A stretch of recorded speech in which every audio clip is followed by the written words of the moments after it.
La majeure partie des personnes qui viennent sur des formations à empreinte groupe, ce sont des salariés. Ce sont des personnes qui travaillent et qui viennent suivre des formations en parallèle pour démarrer un business, pour démarrer une activité. Et la fois passée, j'étais vraiment surpris de comprendre qu'une personne qui suit les formations à mon niveau désire quitter son activité, se lancer dans l'entrepreneuriat sans voir ou sans tenir compte de ces trois critères importants. Vous savez, on a l'habitude de vous dire, des coachs ont l'habitude de vous dire sur Internet, quittez votre patron, virez votre patron, quittez le salariat pour vous lancer dans l'entrepreneuriat. Vous n'analysez pas trop et puis vous désintégrez ou vous quittez. Et après, ce sont des plaintes. Après, vous vous perdez. Après, vous êtes mélangé.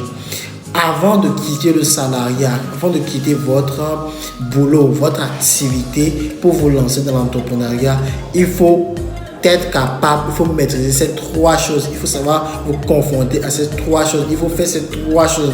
Et la première chose que je vais vous recommander, c'est le fait d'épargner.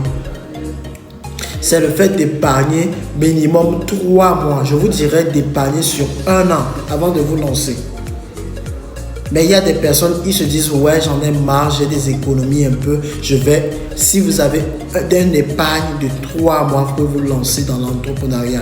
Parce qu'il faut nourrir vos enfants, il faut nourrir votre épouse, il faut payer le loyer, il faut payer les factures et tout. Même si vous êtes jeune, vous n'êtes pas marié, il faut certaines dépenses à couvrir.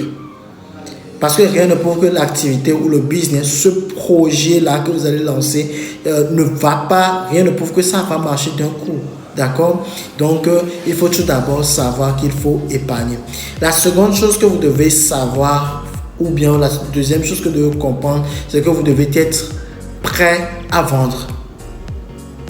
Si vous êtes timide, si vous ne pouvez pas vendre, si vous ne pouvez pas affronter le monde commercial, ne vous lancez pas dans le monde entrepreneurial.